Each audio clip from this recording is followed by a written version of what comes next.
Hello and welcome to Ninja prep. This is Kapil Goyal, your educator and mentor for PG physics. तो जैसा कि मैंने आपको कहा था कि पंजाब का जो लेक्चरर कैडर का एग्जाम है उसमें सोर्स के फॉर्म में आप जो पंजाब यूनिवर्सिटी चंडीगढ़ है उसका एमएससी एंट्रेंस एग्जाम के जो पेपर है, प्रीवियस ईयर पेपर, उनको अगर आप यूज करें, उनके क्वेश्चंस को आप करें तो आपको काफ़ी हेल्प मिल सकती है। और मैंने आपको ये भी कहा था कि मेरे पास कुछ वीडियोज़ पड़े हैं पहले के, जिनको मैं आपके लिए अपलोड कर दूंगा। तो अभी मैं ये वीडियो अपलोड कर रहा हूँ और होपफुली ये जो वीडियो है इससे आपको काफ़ी अच्छी खासी हेल्प मिलेगी। क्वेश्चंस आपको जो रिलेवेंट मिलेंगे आपके एग्जाम के, तो क्योंकि ये भी एक तरह से PYQs ही हैं तो इनको भी ध्यान से देखना, इनके सॉल्यूशंस को भी ध्यान से देखना। वीडियो पुराने हैं पर समझ में आपको आ जाएंगे, है ना। तो और प्लीज़ वीडियो को लाइक ज़रूर कर देना, चैनल को सब्सक्राइब ज़रूर कर देना। ये क्वेश्चन मैंने 2023 का जो HPU का पेपर सॉल्व कराया था। HPU के पेपर में भी यही सेम क्वेश्चन था और PU यानी कि पंजाब यूनिवर्सिटी के पेपर में भी सेम था। तो एक बात तो मैं ये कहना चाहूँगा या कह सकता हूँ कि पंजाब यूनिवर्सिटी का जो एग्जाम दे रहा है या जो HPU का एग्जाम दे रहा है या SPU का एग्जाम देगा, तो उनमें काफ़ी कुछ क्वेश्चंस आपको कॉमन मिल सकते हैं। इवन हरियाणा की जो यूनिवर्सिटीज़ हैं, MDU या कुरुक्षेत्र, उनमें भी आपको ये काफ़ी कुछ क्वेश्चंस में सिमिलरिटी मिल जाएगी। जो भी बच्चे प्रिपेयर कर रहे हैं MDU के लिए, हरियाणा के लिए, कुरुक्षेत्र यूनिवर्सिटी के लिए, पंजाब यूनिवर्सिटी के लिए, हिमाचल प्रदेश यूनिवर्सिटी के लिए, तो वो इन सारी यूनिवर्सिटीज़ के जो पेपर है जो भी मैंने कराए हुए हैं इनको ज़रूर देख लेना, क्योंकि काफ़ी सारे क्वेश्चंस आपको यहाँ से मिल सकते हैं। तो इस क्वेश्चन को सॉल्व करें। चलिए, तो इस क्वेश्चन में हमें बोला है दो पार्टिकल है, दोनों रेस्ट में है और दोनों का जो मास है वो m है। रिलेटिविस्टिक थ्योरी का क्वेश्चन है। तो यहाँ पर सबसे पहले हम वैल्यू निकाल लेते हैं गामा। गामा मतलब जो लॉरेंस ट्रांसफॉर्मेशन फैक्टर है उसकी वैल्यू क्या होती है, √1/√v² माइनस c²। अब यहाँ पर वैल्यू सब्सटीट्यूट करेंगे तो v की वैल्यू कितनी है, 0.6, तो ये हो जाएगा 0.36 c²/c², c² से c² कैंसिल, तो ये बचेगा हमारे पास 1/0.8, जिसको हम सॉल्व करके लिख सकते हैं 5/4। फिर यहाँ पर हम लगाएंगे conservation of energy. Conservation of energy, conservation of energy आप लगाओगे तो क्या लिखा जाएगा, E1 + E2 = E। तो यहाँ पर E1 की वैल्यू कितनी है, गामा mc², और ये भी कितना है, gamma mc²। Let suppose collision के बाद जो कंबाइंड मास है उसकी वैल्यू हो जाती है कैपिटल M, और ये हो गया c²। c² हर जगह से कैंसिल आउट हो जाएगा। गामा की वैल्यू हमारे पास है तो ये बन जाएगा 2π/4m और =m।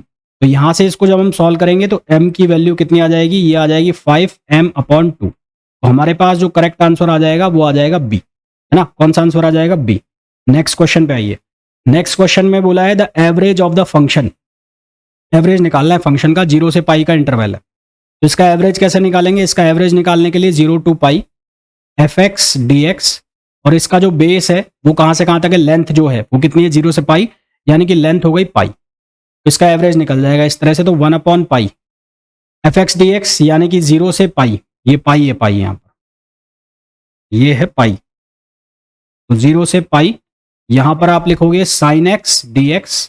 फिर इसको हमने सॉल्व किया तो ये बन गया 1/π, यहाँ पर बनेगा ये -cos x, और इसकी जो लिमिट है वो हो जाएगी 0 से पाई। अब इसको हम सिंप्लीफाई करेंगे तो ये बन जाएगा माइनस, ये हो जाएगा cos π, ये हो जाएगा cos 0 और अपॉन पाई। इसको जब हम सॉल्व करेंगे तो हमारे पास वैल्यू आएगी 2/π। तो करेक्ट आंसर हमारे पास आ जाएगा 2/π, विच इज ऑप्शन ए। जितने भी सॉल्यूशंस हैं वो गलत है ना। ये बोनस क्वेश्चन था, क्वेश्चन नंबर 3 भी और 4th भी, दोनों बोनस क्वेश्चन थे। इस क्वेश्चन को सॉल्व करते हैं, कैसे होगा, x⁻y e⁻x - y दिया है, दोनों साइड लेंगे लॉग, तो ये बन जाएगा y ln x और ये बन जाएगा x - y। फिर हम क्या करेंगे, इसका पार्शियल डिफरेंशिएशन करेंगे, यानी कि डिफरेंशिएशन बाय पार्ट्स। तो ये हो जाएगा y/x और प्लस ये हो जाएगा dy/dx और ये हो जाएगा ln x। सिमिलरली यहाँ पर बन जाएगा 1 - dy/dx। फर्दर इसको सॉल्व करेंगे तो ये हो जाएगा y/x, ये हो जाएगा dy/dx और ये हो गया 1 + ln x, 1 + ln x। तो यहाँ से हम वैल्यू निकाल लेंगे dy/dx की, तो ये आ जाएगा y/x और 1 + ln x, है ना। ये हमारे पास इसका राइट आंसर आएगा, क्योंकि एक भी ऑप्शन से मैच हो नहीं रहा है, तो इसलिए बोनस क्वेश्चन हो गया। क्वेश्चन नंबर 4th पे आइए। क्वेश्चन नंबर 4th के भी जितने भी ऑप्शन हैं वो गलत हैं सारे के सारे। तो इसको सॉल्व करते हैं, तो यहाँ पर x की वैल्यू है 3 cos θ - cos³ θ। तो सबसे पहले D x upon d theta निकाल लो। तो D x upon d theta जब सॉल्व करोगे तो ये बनेगा -3 साइन थीटा और ये बन जाएगा +3 कॉस स्क्वायर थीटा और साइन थीटा। यहां से हम कॉमन निकाल लेंगे। किसको कॉमन निकालेंगे? -3 साइन थीटा को। -3 साइन थीटा को कॉमन निकालोगे तो ये बन जाएगा 1 माइनस कॉस स्क्वायर थीटा, और 1 माइनस कॉस स्क्वायर थीटा को हम लिख सकते हैं क्या? हम लिख सकते हैं इसको साइन स्क्वायर थीटा। तो ये बन जाएगा 1 minus sine cube theta. Similarly हम सॉल्व करेंगे किसको? D Y upon d theta. तो D Y upon d theta इसी तरह से आप फाइंड आउट करोगे, वो वैल्यू बनेगी 3 cos theta -3 sine square theta और कॉस थीटा। यहां से आप कॉमन निकालोगे तो कॉमन निकलेगा 3 कॉस थीटा, ये बनेगा 1 माइनस साइन स्क्वायर थीटा, और ये सॉल्व होकर हो जाएगा 3 कॉस क्यूब थीटा। फिर हमें निकालना है d Y upon D x. तो D Y upon D x जो है वो d Y upon d theta और d x upon d theta को हम डिवाइड कर देंगे। बेसिकली पैरामेट्रिक डिफरेंशियल इक्वेशन है ये। तो यहां से हमारे पास वैल्यू बनेगी, ये बनेगी माइनस, तो ये वाला आएगा ही, तो ये बनेगा 3 cos cube theta upon 3 sign cube theta. 3 से 3 कैंसिल हो गया, कॉस अपॉन साइन हो जाएगा कॉट, तो D Y upon D X की वैल्यू आ जाएगी minus cot cube theta. Value हमारे पास क्या आ जाएगी? Minus cot cube theta. तो यहां पर ये कॉस लिखा हुआ है, ये कॉट होना चाहिए था, अदरवाइज आंसर इसका ये आएगा। ठीक है, नेक्स्ट क्वेश्चन पे आइए। नेक्स्ट क्वेश्चन में बोला है, if the radius of the earth is to be decreased by 1% and what will be the approximate change in acceleration. तो एक्सेलरेशन जी जो है वो लिखा जाता है gm अपॉन आर स्क्वायर। तो डेल्टा जी अपॉन जी की जो वैल्यू होगी वो किसके बराबर होगी? -2 डेल्टा आर अपॉन आर। क्योंकि ये डिक्रीज हो रहा है तो हमें गिवन है डेल्टा जी अपॉन जी की वैल्यू 1%, और ये कौन सा होगा? माइनस, क्योंकि ये क्या हो रहा है? डिक्रीज हो रहा है। तो ये वैल्यू हम यहाँ पर रखें तो -1%, और ये होगा -2 डेल आर अपॉन आर। क्या डिक्रीज हो रहा है? सॉरी, आर डिक्रीज हो रहा है ना, ये मैंने गलत लिख दिया। तो ये आएगा डेल आर, तो ये आएगा del R upon R. Del R upon R decrease हो रहा है 1% से, तो यहाँ पर जो ग्रेविटेशनल एक्सेलरेशन है उसकी वैल्यू प्लस आ जाएगी, तो ये आ जाएगा +2%। हमारे पास जो इसका करेक्ट आंसर आ जाएगा increase by 2%, increase by 2%। Next question पे आइए। Spring oscillating in a water is acted upon by external force B cos omega t। External force की जो वैल्यू है वो है B cos omega t। With the passage of time the frequency of spring tends to.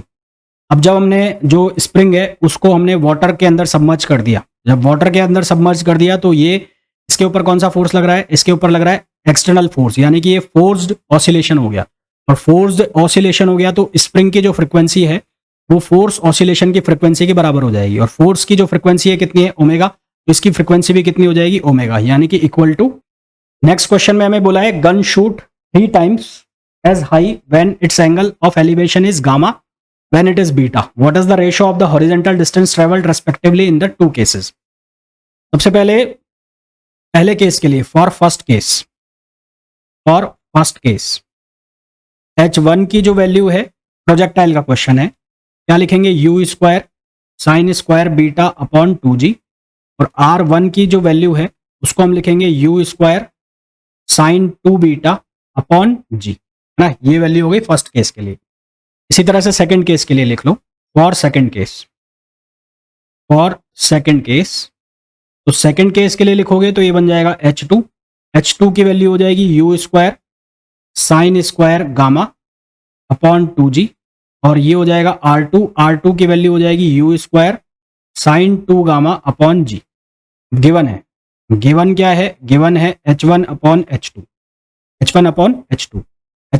h2 ratio हो गया किसका? Sine square beta upon sine square gamma, और ये वैल्यू कितने गिवन है? 1/3, है ना। कितने गिवन है? 1/3। तो यहां से साइन बीटा की वैल्यू और साइन गामा का जो रेशो हो गया 1/√3 हो गया।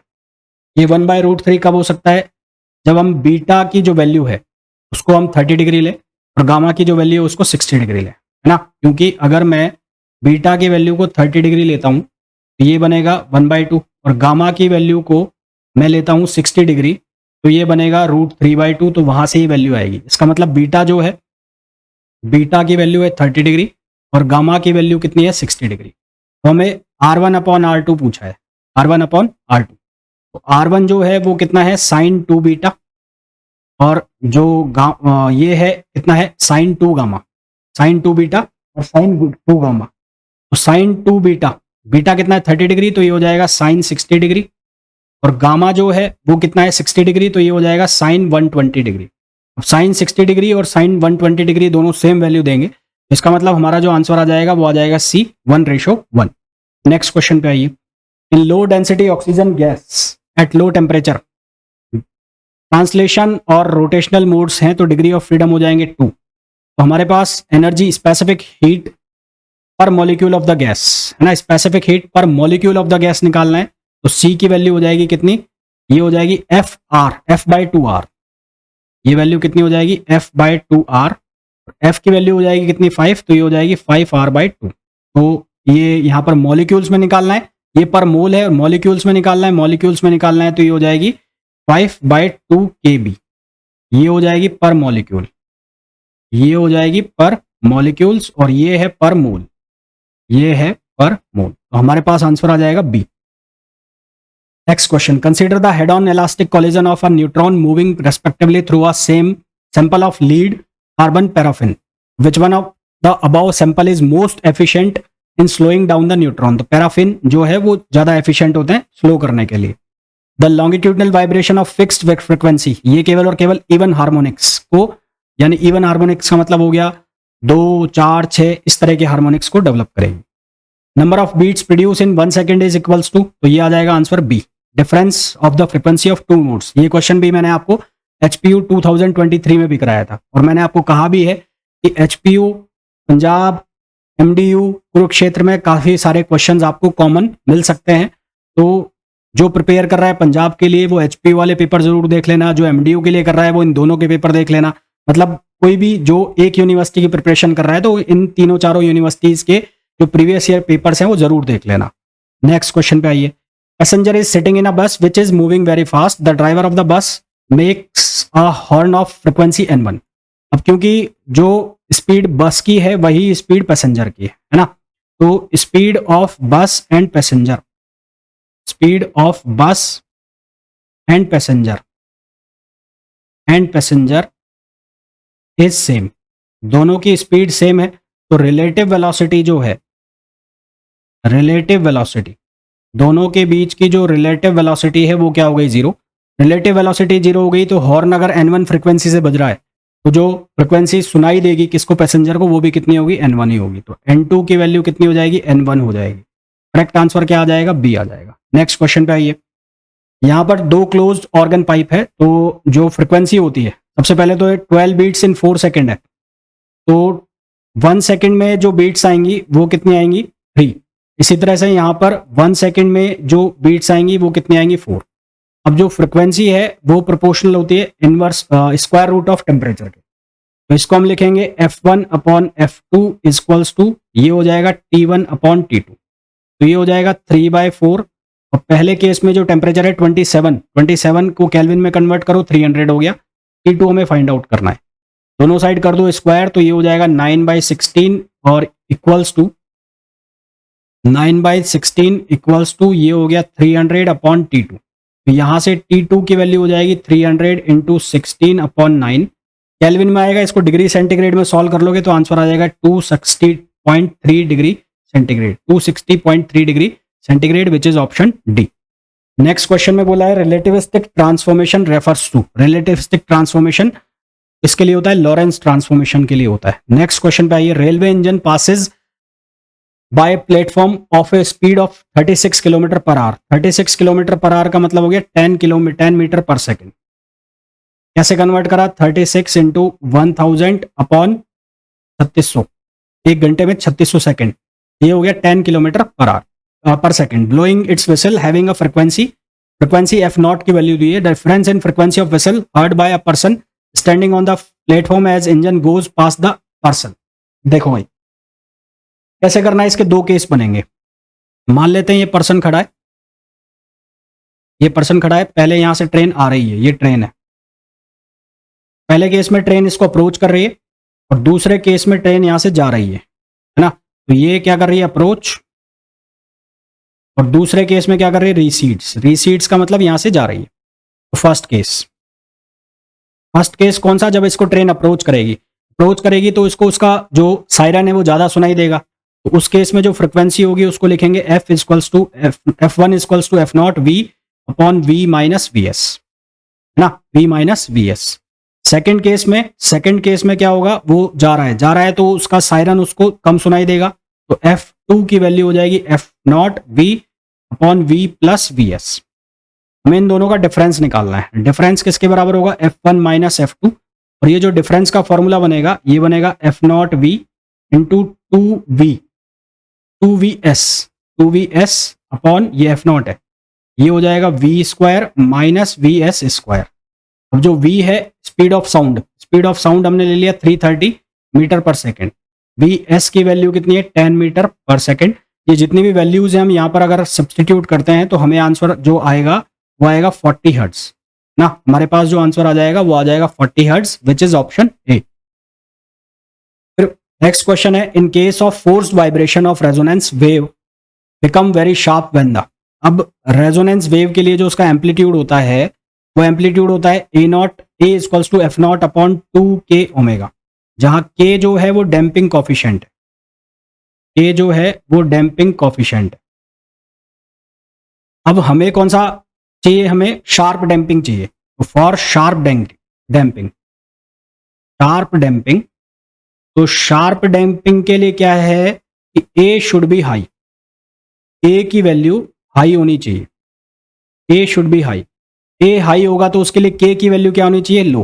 तो के की वैल्यू क्या होनी चाहिए, लो। के क्या है, डैम्पिंग कॉफिशिएंट। तो डैम्पिंग क्या होनी चाहिए, कम होनी चाहिए। तो डैम्पिंग फोर्स जो है वो क्या होना चाहिए, स्मॉल होना चाहिए।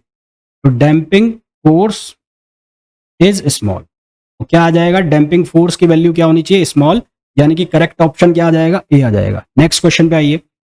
A telescope has an objective lens of 10 centimeter diameter and situated at a distance 1 kilometer from two objects. The minimum distance between these two objects which can be resolved by a telescope. Resolution power का formula use करना है। Resolution power of telescope जो होता है उसको लिखते हैं हम थीटा से, theta equals to the D by capital D. इसके अलावा थीटा का जो एरी का फॉर्मूला है उसके अकॉर्डिंग वैल्यू होती है 1.22 अपॉन इंटू लैम्बडा अपॉन ए उसकी रेडियस हो गई। इसको हम लमसम करके किसके बराबर लिख सकते हैं, लैम्बडा अपॉन ए। इन दोनों फॉर्मूला को इक्वल करेंगे यहाँ से, small d upon capital D, lambda upon A. तो यहाँ से हमें स्मॉल डी की वैल्यू मिल जाएगी, that is equals to lambda D upon A. Lambda की जो वैल्यू है वो कितनी हो गई, 5000। तो 5000 इंटू 10 पावर माइनस 10, और उसके बाद 1 किलोमीटर, ये किसकी वैल्यू हो गई, कैपिटल डी की। तो ये हो गया 1 किलोमीटर। और ए की जो वैल्यू है वो कितनी हो गई, 10 सेंटीमीटर, 10 इंटू 10 पावर माइनस 2। इसको जब हम सिंप्लीफाई करेंगे तो हमारे पास यहां से करेक्ट आंसर बनेगा 5 mm ना। हमारे पास करेक्ट आंसर बनेगा 5 mm, which is option D. तो ये थे Punjab university Chandigarh MSc physics entrance exam 2023 के कुछ क्वेश्चंस। जितने भी सॉल्यूशंस मैंने आपको समझाने की कोशिश की है वो अपने एंड पे बहुत सही समझाने की कोशिश की है। फिर भी आपको कुछ ना समझ में आया हो तो आप कमेंट करके पूछ सकते हैं। साथ ही साथ अगर आप MSc फिजिक्स एंट्रेंस एग्जाम की प्रिपरेशन कर रहे हैं